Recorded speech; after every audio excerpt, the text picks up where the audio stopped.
ನಮಸ್ಕಾರ ವೀಕ್ಷಕರೇ, ಕವರ್ ಸ್ಟೋರಿಗೆ ಸ್ವಾಗತ. ಕವರ್ ಸ್ಟೋರಿ ಅದೆಷ್ಟೋ ತನಿಖಾ ವರದಿಗಳನ್ನು ಮಾಡಿದೆ, ಸಾಕಷ್ಟು ಹಗರಣಗಳನ್ನು ಬಯಲು ಮಾಡಿದೆ.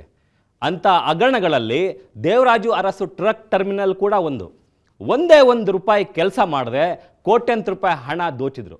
ಆ ಹಗರಣದ ತನಿಖೆ ಮುಕ್ತಾಯವಾಗಿ ಈಗ ನ್ಯಾಯಾಲಯಕ್ಕೆ ಚಾರ್ಜ್ ಶೀಟ್ ಕೂಡ ಸಲ್ಲಿಕೆ ಮಾಡಿದ್ದಾರೆ.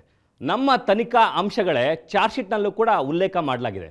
ಆ ಎಕ್ಸ್ಕ್ಲೂಸಿವ್ ಡೀಟೇಲ್ಸ್ ಇವತ್ತಿನ ಕವರ್ ಸ್ಟೋರಿ ಎಪಿಸೋಡ್ನಲ್ಲಿ.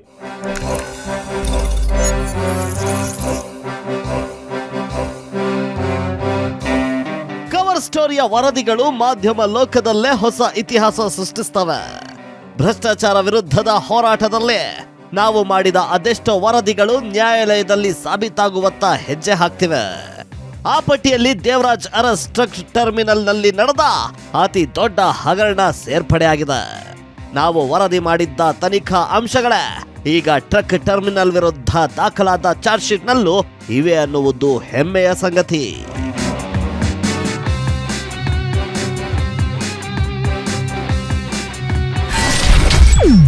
ಟರ್ಮಿನಲ್ ಹಗರಣದ ಚಾರ್ಜ್ ಶೀಟ್ ಸಲ್ಲಿಕೆ.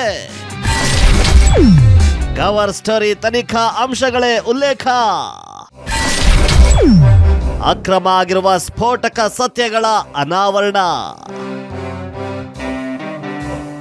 ಎಸ್ ವೀಕ್ಷಕರ, ದೇವರಾಜ್ ಅರಸ್ ಟ್ರಕ್ ಟರ್ಮಿನಲ್ ನಲ್ಲಿ ನಡೆದಿದ್ದ ಬಹುಕೋಟಿ ಹಗರಣವನ್ನ ಕವರ್ ಸ್ಟೋರಿ ತಂಡ ಎಳೆ ಎಳೆಯಾಗಿ ಬಿಚ್ಚಿಟ್ಟಿತ್ತು. ಆ ಹಗರಣದ ತನಿಖೆಯನ್ನ ಸರ್ಕಾರ ಸಿಐಡಿಗೆ ವಹಿಸಿತ್ತು. ಸುದೀರ್ಘ ತನಿಖೆ ನಡೆಸಿದ ಸಿಐಡಿ ಟ್ರಕ್ ಟರ್ಮಿನಲ್ ಅಧ್ಯಕ್ಷರಾಗಿದ್ದ D S Veeraiah MD Shankarappa ಅವರನ್ನ ಬಂಧಿಸಿ ಜೈಲಿಗೆ ಕಳುಹಿಸಿತ್ತು.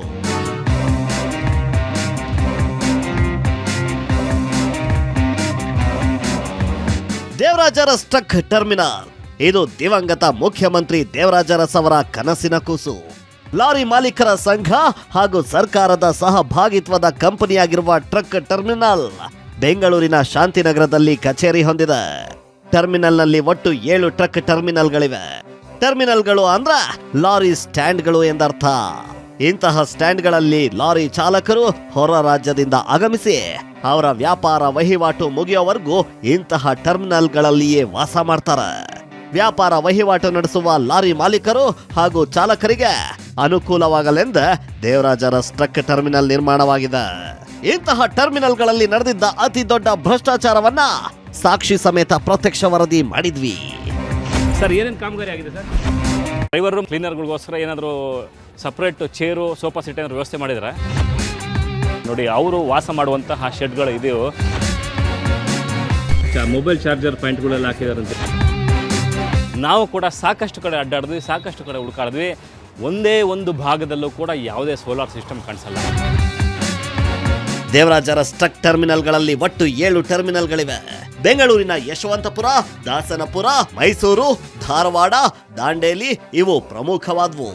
ಈ ಟರ್ಮಿನಲ್ಗಳಲ್ಲಿ ಅದ್ಯಾವ ಮಟ್ಟಿಗೆ ಅಕ್ರಮ ನಡೆದಿದೆ ಅನ್ನೋದನ್ನ ಇಂಚಿಂಚಾಗಿ ನಿಮ್ಗೆ ತೋರಿಸಿದ್ವಿ. ಡ್ರೈವರ್ ರೂಮ್ ಮತ್ತು ಕ್ಲೀನರ್ಗಳಿಗೆ ಚಾರ್ಜಿಂಗ್ ಹಾಕುವ ಒಂದಷ್ಟು ಸ್ಟ್ಯಾಂಡ್ಗಳನ್ನು ಇವರು ರೆಡಿ ಮಾಡಿದ್ದೀವಿ ಅಂತೇಳಿ ಬಿಲ್ ರಿಲೀಸ್ ಮಾಡ್ಕೊಂಡಿದ್ದಾರೆ. 49 ಕಡೆ ಮೊಬೈಲ್ ಚಾರ್ಜಿಂಗ್ ಸ್ಟ್ಯಾಂಡ್ಗಳನ್ನು ಹಾಕಿದ್ವಿ. ಹಾಗಂತ 2,89,00,000 ರೂಪಾಯಿ ಹಣವನ್ನು ರಿಲೀಸ್ ಮಾಡ್ಕೊಂಡಿದ್ದಾರೆ. ನಾವು ಕೂಡ ಹುಡುಕಾಡ್ತಿದ್ವಿ. Mobile charger ಪಾಯಿಂಟ್ಗಳೆಲ್ಲ ಹಾಕಿದಾರಂತೆ. ಇಲ್ಲ, ನಾವೆಲ್ಲೂ ನೋಡಿಲ್ಲ. ಇಲ್ಲಿ ಲಾರಿ ಸ್ಟ್ಯಾಂಡಲ್ಲಿ ಎಲ್ಲೂ ನೋಡಿಲ್ವಾ? ಅವ್ರ ಹೆಸರು ಹೇಳ್ಕೊಂಡು ಡ್ರೈವರ್ಗಳು ಹೆಸರು ಹೇಳ್ಕೊಂಡು ನುಂಗ್ತಾರೆ. That is too much. ಅವ್ರಿಗೆ ಉಚ್ಚೆ ಒಯ್ಯಕ್ಕೆ ಜಾಗ ಇಲ್ಲ ಡ್ರೈವರ್ಗಳಿಗೆ. ನೀರು ಕುಡಿಯೋದು ಬಿಡಿ, ಇನ್ನೇನು ದಾರಿ ಸಿಗ್ಲಿಲ್ಲ ಅಂತ ಕಳ್ತನ ಮಾಡಕ್ಕೆ ಅವ್ರಿಗೆ ರಿಲೀಸ್ ಮಾಡ್ಕೊಂಡವ್ರಿಗೆ. ನಾನು ಯಾರ ಬಗ್ಗೆ ಹೇಳ್ತಾ ಇಲ್ಲ. ಯಾರು ಬಂದು ರಿಲೀಸ್ ಮಾಡ್ಕೊಂಡಿದ್ದಾನೆ ಡ್ರೈವರ್ ಹೆಸರು ಹೇಳಿ, ಅವನಿಗೆ ಬೇರೆ ದಾರಿ ಸಿಕ್ಕಿಲ್ವಂತ. ಡ್ರೈವರ್ ರೂಮ್ ಕ್ಲೀನರ್ಗಳಿಗೋಸ್ಕರ ಏನಾದರೂ ಸಪ್ರೇಟ್ ಚೇರು, ಸೋಫಾ ಸೆಟ್ ಏನಾದ್ರು ವ್ಯವಸ್ಥೆ ಮಾಡಿದರೆ? ಈಗ ನೀವೇನು ಕಣ್ಣಾರೆ ನೋಡ್ತಾ ಇದ್ದೀರಲ್ಲ, ಎಲ್ಲಿದೆ ಸರ್, ಏನಿದೆ ಹೇಳಿ. ಇಲ್ಲಿರೋ ಡ್ರೈವರು ಮತ್ತು ಕ್ಲೀನರ್ಗಳನ್ನ ಕೇಳಿದ್ರೆ ನಮ್ಮನ್ನೇ ಬೈತಾರೆ. ಇಲ್ಲಿದೆ, ಬಂದು ನೋಡ್ಕೊಂಡು ಹೋಗಿ. ಏನು ಮಾತಾಡ್ತಿದ್ರೆ? ನಮ್ಗೆ ಕೂತ್ಕೊಳಕ್ಕೆ ಒಂದು ಚೇರ್ ಇಲ್ಲ, ಇಂಟರ್ನೆಟ್ ಸೇವೆ ತಗೊಂಡು ನಾವೇನು ಮಾಡೋಕ್ಕಾಗುತ್ತೆ? ಎಲ್ಲವೂ ಕೂಡ ಬೋಗಸ್ ಅಂತೇಳಿ ಡ್ರೈವರ್ಗಳು ಹೇಳ್ತಾರೆ. ವಾಚ್ಮ್ಯಾನ್ಗಳು ಇಲ್ಲಿ ಪ್ರತಿನಿತ್ಯವೂ ಕೂಡ ಕೆಲಸ ಮಾಡ್ತಾರೆ. ಅವ್ರಿಗೋಸ್ಕರ ವಾಚ್ಮ್ಯಾನ್ ರೂಮ್ಗಳನ್ನು ಕಟ್ಟಿದ್ದೀವಿ ಅಂತೇಳಿ ಹಣ ಕೂಡ ರಿಲೀಸ್ ಮಾಡ್ಕೊಂಡಿದ್ದಾರೆ. ನೋಡಿ, ಅವರು ವಾಸ ಮಾಡುವಂತಹ ಶೆಡ್ಗಳು ಇದೆಯೋ, ಇವನ್ನ ಇಲ್ಲಿರುವಂತಹ ಲಾರಿ ಮಾಲೀಕರೇ ದುಡ್ಡು ಹಾಕ್ಕೊಂಡು ಕಟ್ಟಿಸಿರುವಂತಹ ಶೆಡ್ಗಳು. ಯಾವ ಟರ್ಮಿನಲ್ ಅಧಿಕಾರಿ ಕೂಡ ಇಲ್ಲಿ ಒಂದೇ ಒಂದು ವಾಚ್ಮ್ಯಾನ್ ರೂಮನ್ನು ನಿರ್ಮಾಣ ಮಾಡಿಲ್ಲ. ನಮ್ಮ ವರದಿ ಅನ್ವಯ ಹಾಲಿ ವ್ಯವಸ್ಥಾಪಕ ನಿರ್ದೇಶಕರಾಗಿದ್ದ ಶಿವಪ್ರಕಾಶ್ ಅವರು ವಿಲ್ಸನ್ ಗಾರ್ಡನ್ ಪೊಲೀಸ್ ಠಾಣೆಗೆ ದೂರು ನೀಡಿದ್ರು. ಆ ದೂರು ಸಿಐಡಿಗೆ ವರ್ಗವಾಗಿತ್ತು. ಸಿಐಡಿ ಡಿವೈಎಸ್ಪಿ ಉದಯ್ ಭಾಸ್ಕರ್ ಅವರು ಸುದೀರ್ಘ ತನಿಖೆ ನಡೆಸಿ ನ್ಯಾಯಾಲಯಕ್ಕೆ ಚಾರ್ಜ್ ಶೀಟ್ ಸಲ್ಲಿಸಿದ್ದಾರೆ. ಆ ಚಾರ್ಜ್ ಶೀಟ್ನಲ್ಲಿ ಬೆಚ್ಚಿ ಬೀಳುವ ಸ್ಫೋಟಕ ಅಂಶಗಳು ದಾಖಲಾಗಿವೆ. ಮಂಡಳಿ ಒಪ್ಪಿಗೆ ಪಡೆಯದೆ ಅನುಮೋದನೆ. 2 ಕೋಟಿವರೆಗೂ ಒಪ್ಪಿಗೆ ಕೊಟ್ಟ ಅಧ್ಯಕ್ಷರು. ಟರ್ಮಿನಲ್ನಲ್ಲಿ ಯಾವ ರೀತಿ ಅಕ್ರಮ ಆರಂಭವಾಗಿ ಯಾವ ರೀತಿ ಅಂತ್ಯವಾಯಿತು ಅನ್ನುವ ಸಂಪೂರ್ಣ ಮಾಹಿತಿಯನ್ನ ಚಾರ್ಜ್ ಶೀಟ್ನಲ್ಲಿ ಉಲ್ಲೇಖ ಮಾಡಲಾಗಿದೆ. ಆ ಪ್ರಕಾರ ಟರ್ಮಿನಲ್ನ 194ನೇ ಮಂಡಳಿ ನಿರ್ದೇಶಕರ ಸಭೆಯಲ್ಲಿ ನಿಗಮಕ್ಕೆ 2 ಕೋಟಿ ರೂಪಾಯಿವರೆಗೆ ತುಂಡು ಗುತ್ತಿಗೆ ನೀಡಲು ಅಧಿಕಾರವಿದೆ ಎಂಬ ನಿರ್ಣಯವನ್ನ ಕೈಗೊಳ್ಳಲಾಯಿತು. ದುರಂತ ಅಂದ್ರೆ ಈ ನಿರ್ಣಯಕ್ಕೆ ಯಾವುದೇ ನಿರ್ದೇಶಕರು ಸಹಿಯೇ ಹಾಕಿಲ್ಲ. ಆದ್ರೂ ಸಭೆಯಲ್ಲಿದ್ದ ಅಂದಿನ ಅಧ್ಯಕ್ಷ DS ವೀರಯ್ಯ ಅವರು ತಮ್ಮ ಮನಸ್ಸೋ ಇಚ್ಛೆ ನಿರ್ಣಯ ಮಾಡಿಕೊಂಡಿದ್ದಾರೆ ಅನ್ನುವ ಅಂಶ ಚಾರ್ಜ್ ಶೀಟ್ನಲ್ಲಿ ಉಲ್ಲೇಖ ಮಾಡಲಾಗಿದೆ.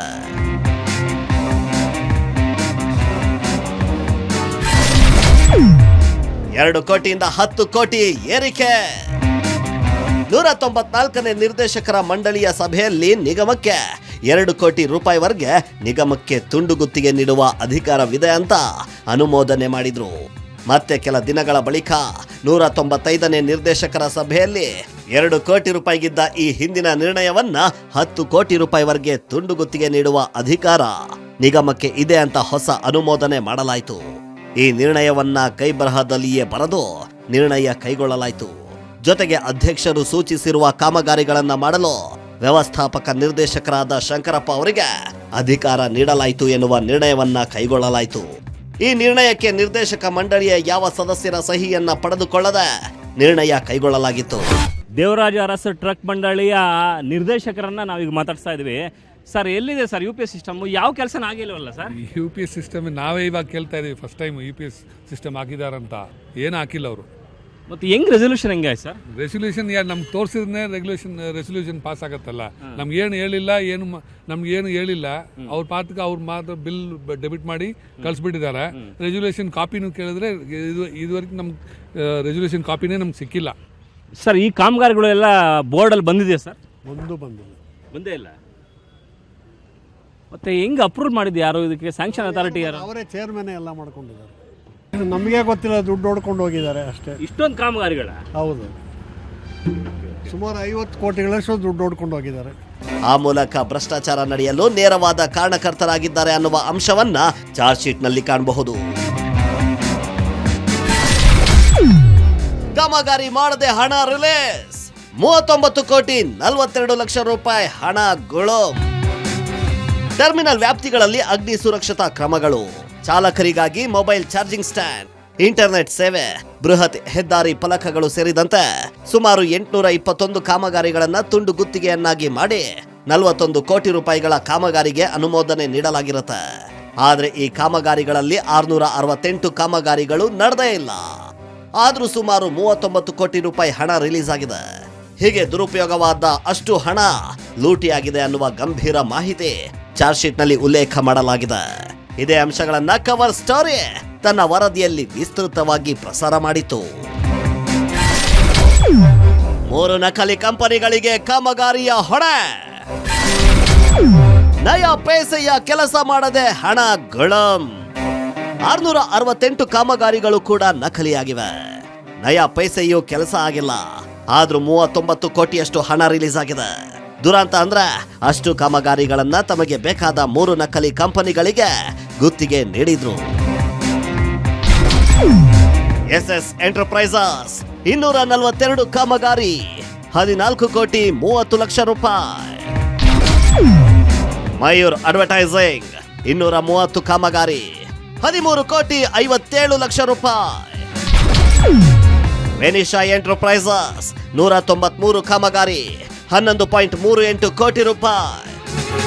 ಈ 3 ಕಂಪನಿಗಳು ಬೋಗಸ್ ಕಂಪನಿಗಳಾಗಿವೆ. ಈ ಅಂಶವನ್ನ ಕವರ್ ಸ್ಟೋರಿ ಆರಂಭದಲ್ಲೇ ಸ್ಪಷ್ಟವಾಗಿ ಹೇಳಿತ್ತು. ಆ ಕಂಪನಿಗಳನ್ನ ನಾವು ಹುಡ್ಕೊಂಡು ಹೋಗಿ ಅವು ನಕಲಿ ಕಂಪನಿಗಳು ಅನ್ನೋದನ್ನ ತೋರಿಸಿದ್ವಿ.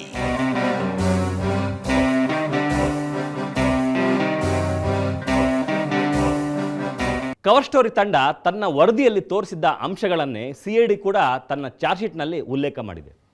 ಕಾಮಗಾರಿಗಳೇನೋ ಆಗೇ ಇಲ್ಲ, ಆದರೂ ಕೂಡ ಹಣ ರಿಲೀಸ್ ಆಗಿದೆ. ಹೀಗೆ ರಿಲೀಸ್ ಆದ ಹಣ ಎಲ್ಲೆಲ್ಲಿ ಹೋಯ್ತು, ಯಾರ್ಯಾರ ಅಕೌಂಟ್ಗೆ ಹೋಯ್ತು ಅಂತ ಹೇಳ್ತೀವಿ, ಕೇಳಿ.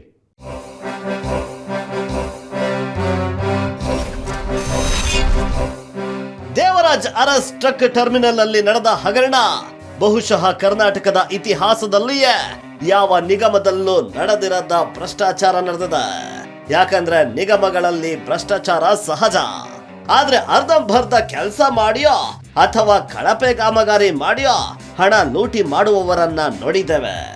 ಆದ್ರೆ ಇಲ್ಲಿ ಒಂದೇ ಒಂದು ರೂಪಾಯಿಯ ಕೆಲಸ ಆಗಿಲ್ಲ. ಕೋಟಿ ರೂಪಾಯಿ ಹಣ ರಿಲೀಸ್ ಆಗಿರೋದ್ರಿಂದ ಈ ಮಟ್ಟದ ಭ್ರಷ್ಟಾಚಾರ ಇನ್ನೆಲ್ಲೂ ಆಗಿಲ್ಲ ಅಂತ ಹೇಳ್ತಿದ್ದೇವೆ. ಚಾರ್ಜ್ ಶೀಟ್ ನಲ್ಲಿ ದಾಖಲಾದ ಅಂಶಗಳು ನಿಬ್ಬೆರಗಾಗುವಂತೆ ಮಾಡಿವೆ. ತನಿಖಾಧಿಕಾರಿಗಳು ಸಲ್ಲಿಸಿರುವ ದೋಷಾರೋಪಣಾ ಪಟ್ಟಿಯಲ್ಲಿ ಅಕ್ರಮದಲ್ಲಿ ಭಾಗಿಯಾದವರು ಯಾವ ರೀತಿ ಯಾರಿಂದ ಹೇಗೆ ಹಣ ಪಡೆದುಕೊಂಡ್ರು ಅನ್ನುವ ಸಂಪೂರ್ಣ ಮಾಹಿತಿಯನ್ನ ನ್ಯಾಯಾಲಯದ ಗಮನಕ್ಕೆ ತಂದಿದ್ದಾರೆ. ಅಧ್ಯಕ್ಷರ ಅಕೌಂಟ್ಗೆ ಹಣ ವರ್ಗಾವಣೆ, ಬೇನಾಮಿ ಅಕೌಂಟ್ ಬಳಸಿ ಹಣ ವರ್ಗಾವಣೆ, ಆರ್ಟಿಜಿಎಸ್ ಮೂಲಕವೇ ಹಣ ಪಡೆದ ಅಧ್ಯಕ್ಷರು. ಟರ್ಮಿನಲ್ ಹಗರಣದಲ್ಲಿ ಭಾಗಿಯಾದ ಮಾಜಿ ಅಧ್ಯಕ್ಷ ಡಿಎಸ್ ವೀರಯ್ಯ ಭ್ರಷ್ಟಾಚಾರದ ಹಣವನ್ನ ನೇರವಾಗಿ ತಮ್ಮ ಅಕೌಂಟ್ಗೆ ಹಾಕಿಸಿಕೊಂಡಿದ್ದಾರೆ. ಸಾಮಾನ್ಯವಾಗಿ ಅಕೌಂಟ್ಗೆ ಲಂಚದ ಹಣ ಹಾಕಿಸಿಕೊಂಡಿರುವ ಏಕೈಕ ವ್ಯಕ್ತಿ ಇವರೇ ಆಗಿದ್ದಾರೆ ಎನ್ನಬಹುದು. ಡಿಎಸ್ ವೀರಯ್ಯ ಅಕೌಂಟ್ಗೆ ಹಣ, ಕೋಟಿ ಹಣ ವರ್ಗಾವಣೆಗೆ ಸಾಕ್ಷಿ. 3 ಬೇನಾಮಿ ಕಂಪನಿಗಳಿಗೆ ಕಾಮಗಾರಿ ಕೊಟ್ಟ ಡಿಎಸ್ ವೀರಯ್ಯ ಆ ಕಂಪನಿಗಳಿಗೆ ಕಾನೂನುಬದ್ಧವಾಗಿ ಕಂಪನಿ ಹಣ ರಿಲೀಸ್ ಮಾಡಿದೆ. ಹೀಗೆ ಕಂಪನಿಗಳಿಗೆ ಬಂದ ಆ ಹಣದಲ್ಲಿ ಕೋಟ್ಯಾಂತರ ರೂಪಾಯಿ ಹಣವನ್ನ ವೀರಯ್ಯ ಅವರ ಅಕೌಂಟ್ಗೆ ನೇರವಾಗಿ ವರ್ಗಾವಣೆ ಮಾಡಲಾಗಿದೆ. ಯಾರ್ಯಾರ ಎಷ್ಟೆಷ್ಟು ಹಣ ವರ್ಗಾವಣೆ ಮಾಡಿದ್ರು ಅಂತ ಹೇಳ್ತೀವಿ ಕೇಳಿ. Star enterprises 70 lakh, Munki traders 70 lakh, Shri Balaji enterprises 40 lakh,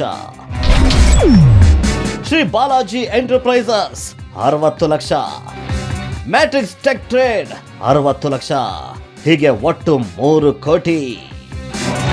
ಮಧ್ಯವರ್ತಿ ಕಂಪನಿಗಳಿಂದ 3 ಕೋಟಿ ರೂಪಾಯಿಯಷ್ಟು ಹಣವನ್ನ ಡಿಎಸ್ ವೀರಯ್ಯ ಅವರು ನೇರವಾಗಿ ತಮ್ಮ ಬೆಂಗಳೂರಿನ ಹನುಮಂತ ನಗರದಲ್ಲಿರುವ ಕೆನರಾ ಬ್ಯಾಂಕ್ ಖಾತೆಗೆ ವರ್ಗ ಮಾಡಿಕೊಂಡಿರ್ತಾರೆ.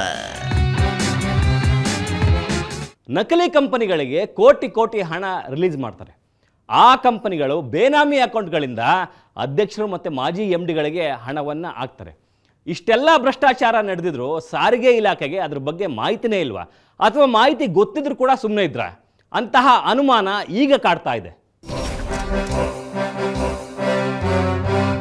ಟರ್ಮಿನಲ್ ಹಗರಣದಲ್ಲಿ ಭಾಗಿಯಾದವರೆಲ್ಲರೂ ಸರ್ಕಾರದ ದುಡ್ಡನ್ನ ಕೊಳ್ಳೆ ಹೊಡೆದಿದ್ದಾರೆ. ಕೆಲವರು ನೇರವಾಗಿ ಅವರ ಅಕೌಂಟ್ಗೆ ದುಡ್ಡು ಹಾಕಿಸಿಕೊಂಡ್ರೆ, ಇನ್ನು ಕೆಲವರು ಅವರ ಸಂಬಂಧಿಕರ ಅಕೌಂಟ್ಗೆ ದುಡ್ಡು ಹಾಕಿಸಿಕೊಂಡಿದ್ದಾರೆ. ವೀರಯ್ಯ ತಮ್ಮ ಅಕೌಂಟ್ಗೆ ನೇರವಾಗಿ ಹಣ ಹಾಕಿಸಿಕೊಂಡ್ರೆ, ಇನ್ನು ಟರ್ಮಿನಲ್ ನಲ್ಲಿ MD ಆಗಿದ್ದ ಶಂಕರಪ್ಪ ಅವರ ಸಂಬಂಧಿಕರ ಅಕೌಂಟ್ಗೆ ಹಣ ಹಾಕಿಸಿಕೊಂಡು ಟರ್ಮಿನಲ್ನ ದುಡ್ಡು ಕೊಳ್ಳೆ ಹೊಡೆದಿದ್ದಾರೆ. ದಂಕ ಟ್ರೇಡರ್ಸ್ ಕಂಪನಿಯಿಂದ 20 ಲಕ್ಷ ರೂಪಾಯಿ, ಸಂಬಂಧಿಕರ ಅಕೌಂಟ್ಗೆ ಹಣ ಹಾಕಿಸಿಕೊಂಡ MD. ದಂಕ ಟ್ರೇಡರ್ಸ್ ಕಂಪನಿ ಎಂಬ ಮಧ್ಯವರ್ತಿ ಕಂಪನಿಯ ಕಡೆಯಿಂದ ಶಂಕರಪ್ಪ ಅವರ ಸಂಬಂಧಿ ಹೊನ್ನಪ್ಪ ಅವರ ರಾಮನಗರದ ಮಾಯಂಗನಹಳ್ಳಿಯ ಕೆನರಾ ಬ್ಯಾಂಕ್ ಅಕೌಂಟ್ಗೆ 20 ಲಕ್ಷ ರೂಪಾಯಿ ಹಣ ಹಾಕಿಸಿಕೊಂಡಿರ್ತಾರೆ. ಈ ದಂಕ ಟ್ರೇಡರ್ಸ್ ಕಂಪನಿಗೆ ಹಣ ಹಾಕಿರೋದು SS ಎಂಟರ್ಪ್ರೈಸಸ್ ಅನ್ನುವ ಕಂಪನಿ. ಟರ್ಮಿನಲ್ನ ಕಾಮಗಾರಿ ಮಾಡಲು ಗುತ್ತಿಗೆ ನೀಡಿದ 3 ನಕಲಿ ಕಂಪನಿಗಳಲ್ಲಿ ಇದು ಒಂದು. ಟರ್ಮಿನಲ್ನಲ್ಲಿ ಗುತ್ತಿಗೆ ಪಡೆದಿರುವ ಕಂಪನಿಗಳಿಗೆ ನ್ಯಾಯಬದ್ಧವಾಗಿ ಹಣ ರಿಲೀಸ್ ಆಗಿದೆ. ಕಂಪನಿಗಳಿಗೆ ಬಂದ ಹಣವನ್ನ ಬೇನಾಮಿ ಮಧ್ಯವರ್ತಿಗಳ ಕಂಪನಿಗಳಿಗೆ ಹಣ ವರ್ಗಾಯಿಸಲಾಗಿದೆ. ಆ ಮಧ್ಯವರ್ತಿಗಳು ವೀರಯ್ಯ ಮತ್ತು ಶಂಕರಪ್ಪ ಅವರು ಸೂಚಿಸಿದ ಅಕೌಂಟ್ಗಳಿಗೆ ಕೋಟ್ಯಾಂತರ ರೂಪಾಯಿ ಹಣ ಬಿಡುಗಡೆ ಮಾಡಿದ್ದಾರೆ. ಲೂಟಿ ಮಾಡಿದ ದುಡ್ಡು ಬಳಕೆಯಾಗಿದ್ದು ಎಲ್ಲೇ?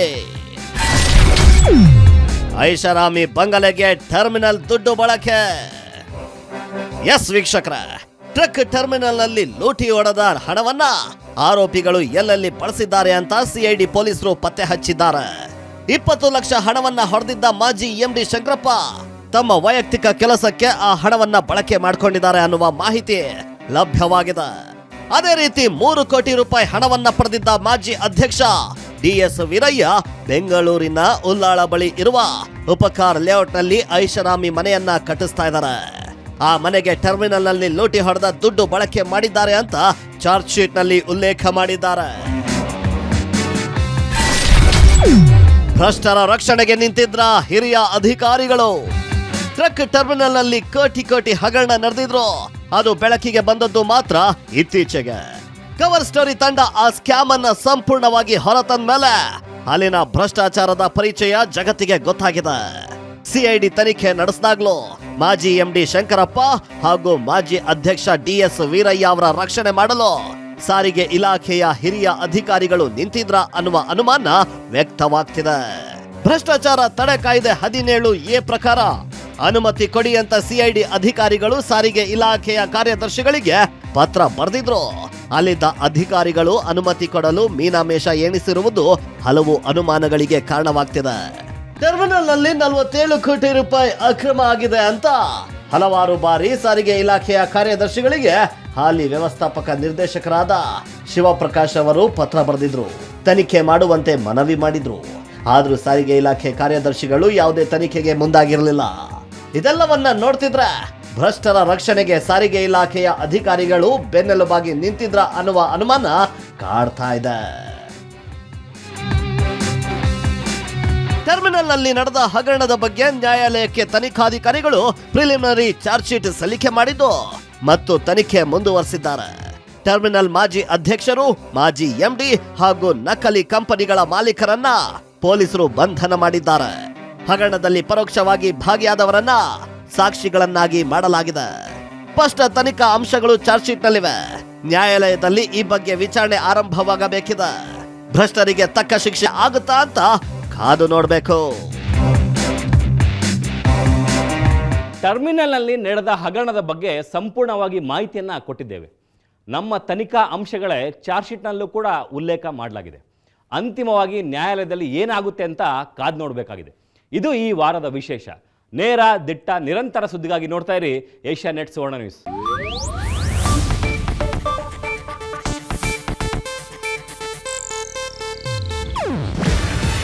ಇದು ಏಷ್ಯಾನೆಟ್ ನ್ಯೂಸ್ ನೆಟ್ವರ್ಕ್ ಪ್ರಸ್ತುತಿ. ನೀವು ನೋಡ್ತಿದ್ದೀರಾ ಏಷ್ಯಾನೆಟ್ ಸುವರ್ಣ ನ್ಯೂಸ್.